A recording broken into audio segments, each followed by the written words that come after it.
You may have seen videos that I've done with the iPhone 12 Pro Max where we take photos and we stack them and we get rid of all that digital noise, and it's a sensational photo. It does it just like what the Pixel does with the stacking of the images. But what about the Samsung Galaxy S21 Ultra? How good would that be if we stack these images? Well, it's as good as this.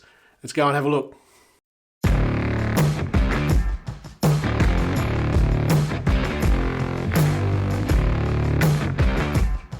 Guys, Shane Mostyn here. If you're into small sensor photography, especially in low light, well, this is probably a channel for you. Hit the subscribe button, hit the bell. If you've already done that, you're a bloody legend. Today what we're doing is getting the Galaxy S21 Ultra. We're taking it outside. We're doing 15-second exposures. We're going to do 15 of them. We're going to bring them back inside and stack those images straight on top of each other. It will help reduce that digital noise, just like what the Pixel does. And then we'll compare that to the Pixel.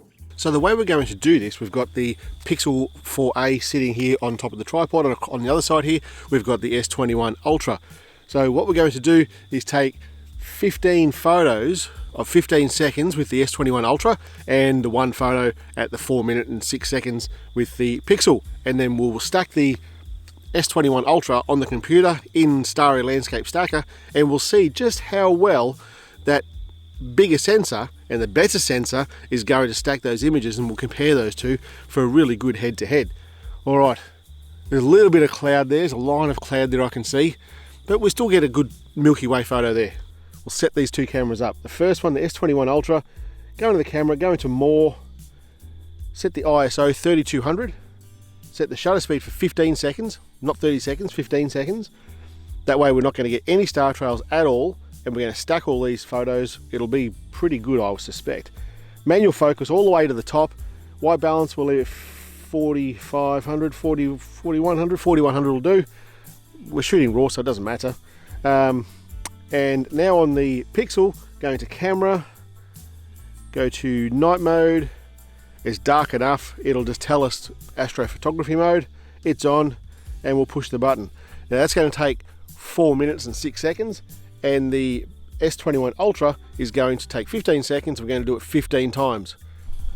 All right, that's all those photos done. I ended up knocking that bloody tripod a little bit, so I did the 15 photos on the S21 first, and then I went ahead and afterwards onto the Pixel, so I didn't move anything.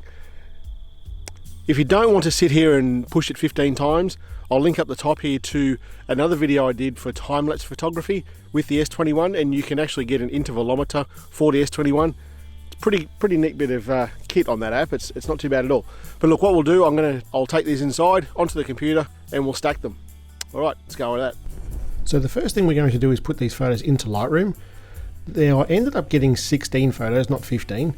But if you look through all these, immediately I think they're all a bit too green. As I scroll through these though, you can see the little bit of cloud moving through some of these photos. So what we're going to do is edit one photo, and then we'll apply the same edit to all of them. So because it looks a little bit green, we'll use the tint and we'll make it a little bit more magenta to about there. I'm happy with that, and you can see those clouds popping a little bit there now. We'll decrease the blacks just so there's more contrast occurring naturally in the stars up here, and that will help align all the stars when we put it into Starry Landscape Stacker. So if we highlight all of them, hit the sync button and synchronize those edits, and it will apply those edits to all of those images. As you can see, it's going along there, getting them all a bit more natural looking. Now we'll export these and we'll open them in Starry Landscape Stacker.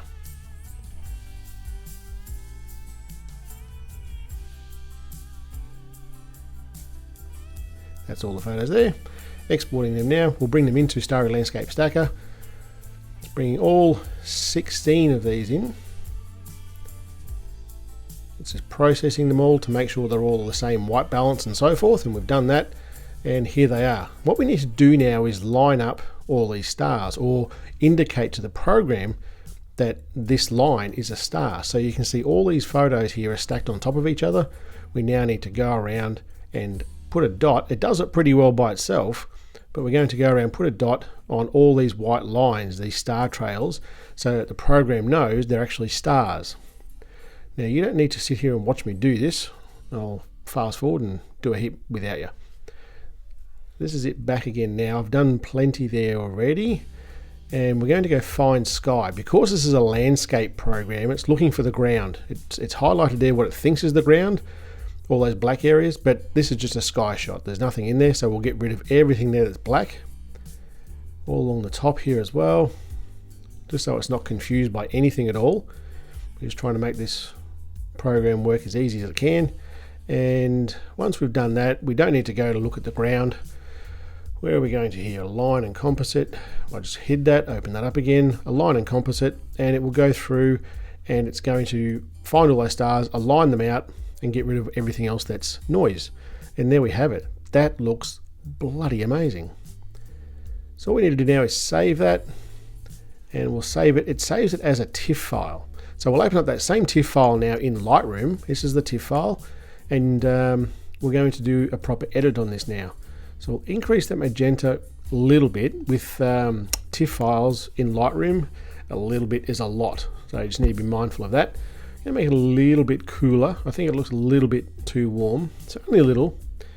We'll increase the contrast, and we want to get rid of that light in the sky there, that little hazy light. So we'll use the blacks first, and then we'll use the dehazing tool.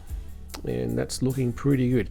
Unfortunately, there's a little bit of cloud there in front of that galactic core, but you'll get the idea. We'll increase the saturation a little bit just so we get this core here looking the way we want it. If you look closely there, you might see some star trails. There's some of the dots that we didn't get in that starry landscape stacker. That's not the end of the world. I'm okay with that. It still looks pretty bloody good in my opinion, with from a mobile phone. So we'll use the luminance tool here for some noise reduction, and that's about as far as I would move it for a pixel photo as well. That looks pretty good. I'm going to use this radial tool. Anyone who's watched me edit these before, you'll know I use this radial tool to bring out more details in that core. Generally, we'll try the clarity. We don't have to use the clarity. You can see it does a lot of change there. But we'll bring that back to the center. We'll use the dehazing tool instead this time. We'll increase the temperature, increase the saturation, and well, I've got to tell you, I think that's roughly about it. Yeah, I'm quite happy with that. And you might wonder, well, why are we actually doing this? Well, there's the photo. That's the edited photo. Stacked photo, 16 images stacked, and there's virtually no noise in that photo. None at all. Now, on the left there, we've got an image that wasn't edited at all, and on the right is the stacked image, and you can see there close up how much noise is in the one that's not stacked versus the one that is stacked, and it's a big difference. It really is quite impressive how this works.